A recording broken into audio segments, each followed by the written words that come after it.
Hello tout le monde, je suis heureuse de vous retrouver aujourd'hui. Alors je suis à Lille avec quelqu'un que j'ai rencontré il y a très peu de temps, il y a 15 jours je crois, à un café des thérapeutes ici. Et je vais vous présenter cette merveilleuse pratique. En tout cas, j'ai adoré le discours de Brice qui est avec moi aujourd'hui et qui est ostéopathe. Alors j'ai des questions Brice parce que il y a un des trucs dans le discours que tu nous as fait, en tout cas la présentation de ta pratique que tu Ouais. nous as faite. Il y a vraiment un truc qui m'a fait tilt aux oreilles en tant que femme, c'était ce que tu disais sur le fait des règles, les règles douloureuses ou pas douloureuses. Et moi, j'ai souffert de ça pendant longtemps. Je connais énormément de femmes, de jeunes filles même qui souffrent de ça. Et c'est quoi ta pensée là-dessus? Premièrement, ça serait déjà de dire que les règles douloureuses, c'est pas normal. C'est un processus, les règles sont un processus physiologique qui se reproduit de manière mensuelle. Donc, si c'est physiologique, c'est pas normal que ce soit douloureux à chaque fois. Que les femmes sentent voilà, des changements dans leur corps, des changements de sensibilité, etc. Oui, Ouais. mais se réveiller plié en deux et se dire c'est normal, non, c'est pas normal. Donc c'est vraiment de, d'effacer cette idée reçue que avoir des règles douloureuses ou les premiers jours douloureux, c'est quelque chose de normal. D'accord. Et alors, c'est quoi le lien avec l'ostéopathie? Enfin, en Bah, tout cas, avec ta le, pratique. le Qu'est-ce que toi, tu lien peux avec faire pour ça? l'ostéopathie, c'est que comme justement ma pratique, c'est d'aider finalement à maintenir un mouvement, Ouais. à maintenir le mouvement, puisqu'on considère que le mouvement c'est la vie. Euh, Souvent, les douleurs sont dues justement à des blocages, des restrictions, des diminutions d'amplitude, etc.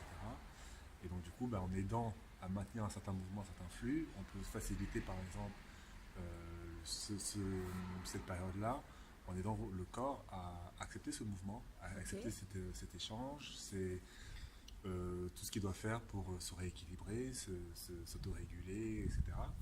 Et donc, du coup, en fait, en ostéopathie, on peut vraiment aider par rapport à ça, et enfin, du moins dans la façon dont je travaille. Ok. C'est vraiment des exemples classiques. Bon, alors moi aussi ça m'a scotché parce que j'ai jamais pensé aller voir un ostéo pour cette partie de ma vie en tout cas où les règles ont été longtemps douloureuses. Donc vous avez compris que ça peut énormément aider et j'aime beaucoup cette notion que l'ostéopathie, enfin qu'en tout cas ça aide à remettre du mouvement et que le mouvement c'est la vie. Je trouve que c'est plein de poésie aussi ce que tu racontais sur l'ostéopathie, ça m'a beaucoup touchée. Et alors j'ai beaucoup aimé l'humour de Brice aussi, parce qu'il faut savoir, là on est assis dans la rue où Brice pratique, donc la rue des Brigitines à Lille. Et eh bien il faut savoir que là on est assis par terre, parce que sinon avec la caméra en fait comme Brice est très grand, eh bien moi je ne peux pas tenir la caméra et en même temps ben voilà on serait sans doute pas Dans le même dans cadre. la même fenêtre. Donc ça m'a fait beaucoup rire quand tu dis des fois il y a des patients qui sont un peu Oui, ça arrive. étonnés. Alors, ah, donc là, je leur explique que je travaille en douceur, du coup, que effectivement, à plus de 2 mètres et plus de 110 kilos, je vais pas sauter dessus avec les joints, sinon ça pourrait faire des dégâts. Mais c'est vrai que quand les patients sont pas prévenus, il peut y avoir un petit étonnement avec une teintée d'appréhension. Mais, euh, mais par exemple, pour reprendre une remarque d'un patient à la fin d'une séance qui était tout étonné. Enfin, je sentais qu'il y avait quelque chose à dire et qu'il ne devait pas le dire. Uh-huh. Ça m'a d'autant plus marqué que c'était un homme. Et ce monsieur me dit, en se rhabillant, il me dit en fait, vous êtes super doux. Et du coup, ça m'a fait rire parce que je pense qu'il a dû se dire bon, lui, il va me tordre dans tous les sens, et ça va craquer dans tous les sens. Et, euh, et vraiment, moi, j'insiste sur le fait que euh, on peut s'adapter à tout le monde en fonction de ce que les gens sont prêts à recevoir, à entendre, à faire pour aller mieux. Et le but, c'est, c'est de les aider à évoluer dans une zone de confort. Donc moi, mon but, c'est pas de les forcer, les torturer ou leur faire des choses qu'ils n'ont pas envie de recevoir. Il y a des moments où je peux expliquer que ça me paraît pertinent d'eux, mais au final, s'ils me disent non, on ne fait pas. Soit on se débrouille autrement quand on peut le faire, et quand on ne peut pas le faire, bon, on tente comme ça, et peut-être que le patient ayant déjà commencé le processus et s'étant senti accepté dans ce qu'il est, dans ce qu'il accepte, ça peut débloquer suffisamment de choses pour que derrière ça aille bien. Donc je trouve que c'est vraiment important de considérer qu'en fait, moi je sais rien. C'est le patient qui sait. Donc qui sait ce qu'il a, et sait ce qui va pas, etc. Et je peux totalement attester de ça parce que j'ai donc fait une séance la semaine dernière avec Brice et mon corps à un moment donné, oui, sans qu'on mette des mots, en fait mon corps a parlé tout seul et mon corps a dit non, ça va pas être possible ce mouvement-là aujourd'hui. Et j'ai vraiment été très touchée de la manière dont tu l'as accueilli et dont on a quelque part voilà, écouté ce qui était possible aujourd'hui pour ce corps et dans le respect et donc ça c'était vraiment et effectivement si je n'avais pas si je fermais les yeux on m'aurait dit que c'était quelqu'un de 50 kilos qui posait ses mains sur moi, c'était pareil, enfin, parce que tu dis oui on t'a dit que c'était doux, mais oui j'ai trouvé ça vraiment avec énormément de, je sais pas comment dire, pas tant la douceur que j'ai envie de mettre en avant, mais je sais, la délicatesse, dans le sens que voilà, en même temps j'ai senti une puissance, une grande puissance, puis qu'il y a des moments où tu as même eu, par rapport à ma séance, un porté, et donc là il faut quand même une force, bon je fais quand même mes 60 kilos et il faut quand même à bout de bras, et en même temps tout ça vraiment dans un accueil absolument délicat, je dirais, donc c'était très précieux.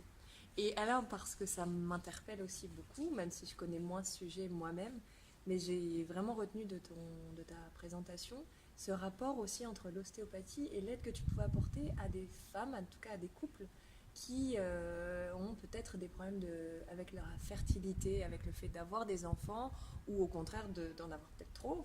Voilà, en tout cas, tu peux dire un mot. C'est toujours dans cette idée de mouvement, en fait. C'est-à-dire que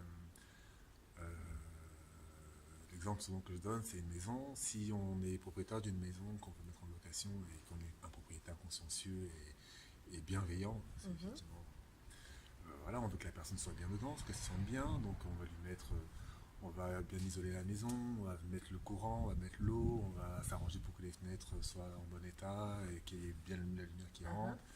On va tout faire pour que la maison soit accueillante et chaleureuse. Parfois, avec ce qu'on vit, ce qu'on a subi dans notre vie, notre corps n'est pas toujours totalement prêt à recevoir ce locataire. Et donc du coup, en fait, en justement remettant du flux, du courant, de l'eau, en facilitant l'évacuation de ce qui a évacué, donc toujours dans cette idée finalement d'instaurer un flux, un mouvement et de permettre donc les entrées et les sorties. C'est toujours un flux en fait. C'est ces fameuses rien ne se perd, rien ne se crée, tout se transforme. Mais c'est un peu ça aussi, c'est-à-dire que en entretenant ce flux, ça nous permet de réaliser nos projets, de réaliser que ce soit un projet d'enfant ou d'autres. Et c'est vraiment ça que j'ai en tête en fait. C'est vraiment où ça bouge correctement, pas correctement par rapport au patient, parce que ce qui peut être correct pour moi ne l'est pas forcément pour la personne avec qui je travaille. Est-ce que la personne du coup se sent aussi réactive par rapport à telle ou telle zone en fonction de ce qu'on peut lui dire, ce qu'on peut faire, les zones qu'on peut toucher, etc. Donc c'est vraiment par rapport aussi à la facilité, c'est souvent une histoire aussi j'allais dire de fluide, mais oui en fait. Oui, voilà. J'entends, le fluide dans le sens de la vie, c'est ça. De ce qui circule. C'est ce qui circule. Et s'il y a des blocages ou des tensions, il y a des choses qui circulent. Il y a des choses qui circulent moins bien, et que un petit un tuyau qui va être légèrement comprimé à la source peut faire qu'à distance on n'a plus d'eau. Donc près de la source on s'en rend pas compte, mais quand on est vraiment à l'extrémité on se dit qu'est-ce qui se passe, il n'y a plus d'eau à ce niveau-là. J'aime beaucoup en plus les métaphores, merci, parce que ça parle évidemment beaucoup plus puis à tout le monde, donc je suis très sensible à ce langage, donc merci beaucoup. Il y a autre chose que j'ai trouvé absolument géniale, une dernière chose j'ai envie de partager. Donc au-delà de ça, prenez rendez-vous donc avec Brice Dikoumé. Je mettrai tous les renseignements, tous les coordonnées là juste en dessous. Donc c'est rue des Brigitines, une rue toute mignonne. Donc je vous mettrai une image juste après, en plein centre de Lille. Et tu parlais également, j'ai entendu en tout cas, je sais pas, je crois qu'il y a une date bientôt d'un cercle d'hommes que tu animes. Mais ça, c'est juste pour moi, c'est le rêve, mesdames. Les hommes aussi vont s'y mettre à avoir leur cercle d'hommes et il y en aura là à Lille, donc quand Le 22 octobre 22 octobre. à 19h, donc au cabinet. Sachant que sur ma page Facebook, il y a justement les renseignements, les coordonnées pour me contacter, parce que les places sont limitées, que c'est sur Oui, réservation. bien sûr. Ok. Euh, Tu peux dire un mot sur quel est le, l'essence en fait pour alors, toi de ce cercle d'hommes?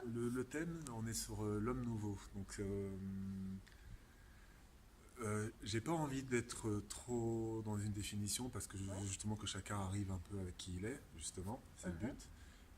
Donc si vous avez des questions, des remarques, on parle de virilité mais en même temps de sensibilité, je dois être à la fois à l'écoute et être décisionnaire, je dois être fort mais doux en même temps, enfin voilà, tous ces, tous ces termes sur lesquels on a tendance à nous mettre un peu en opposition alors qu'ils Ouais. peuvent être tout à fait compatibles, voire même Mhm. complémentaires. Voilà, si ça sera un échange d'expérience, ça sera un partage d'expérience, ça sera, voilà, il y a peut-être des moments où je vais peut-être donner des petites astuces, des petites ficelles, des petits exercices pour qu'on s'amuse un peu. C'est surtout, j'insiste, c'est dans un cadre bienveillant, Ouais. chaleureux, ça va être cool, hein, y a pas, enfin, on vient comme on est, hein, ça vaut pas une pub, je dirais pas. Voilà, c'est vraiment, bon, aujourd'hui, nous sommes des hommes qui avons affaire à des femmes qui attendent quelque chose de nouveau. Nous, en tant qu'hommes, entre hommes, on attend aussi des interactions nouvelles, mais ce qu'on a été éduqués, élevés dans une matrice qui n'est plus celle-là. Donc, maintenant qu'on commence à se rendre compte que bon, faut s'adapter, hein, c'est comment on fait. Alors, il y en a qui ont déjà des solutions, donc ça peut être intéressant de les faire partager aussi, et d'autres qui peuvent venir avec des questions. On peut, voilà, c'est vraiment on est tous sur un pied d'égalité et on est tous à essayer de construire une autre façon de penser, une autre façon de fonctionner, de vivre les choses, de voir les choses, d'interagir entre hommes aussi, parce que je pense que même entre hommes, il y a aussi des choses à rétablir. Comment je réagis si j'ai un ami qui veut me prendre dans ses bras juste pour me dire bonjour. Ouais, Voilà, j'ai déjà entendu ce genre de. c'est ça, c'est qu'on peut très bien l'apprécier et se dire oh, qu'est-ce qu'il Ouais, fait. qu'est-ce qu'il Bon, voilà. qu'est-ce qu'il me veut? Il a fait deux trois stages de je sais pas Ouais, quoi là, et voilà, puis et maintenant là il voudrait depuis faire des m'embrasser. câlins à tout le monde. Voilà. Ouais. Donc voilà, Bon. c'est Waouh, génial, hyper beau programme, donc j'espère qu'il y aura plein de dates derrière, mais en tout cas vous avez entendu 22 octobre, faites circuler l'info. Et bah écoute Brice, merci beaucoup. Et puis merci, un merci énorme parce que je sais que pour faire cette vidéo, je suis venue appuyer aussi sur un bouton pas facile. Donc merci d'avoir osé, ouais, merci de te lancer et pour le bien en fait de tous parce que voilà, quand toi tu te dépasses, ben, tu permets finalement à tous ces gens, à toutes ces personnes d'améliorer leur vie et de la rendre encore plus belle avec peut-être un projet de bébé, peut-être une vie et un cycle de femme absolument harmonieux et sans douleur. Donc tu vois, merci beaucoup pour ça. merci à toi. À très À bientôt. bientôt. À très bientôt tout le monde.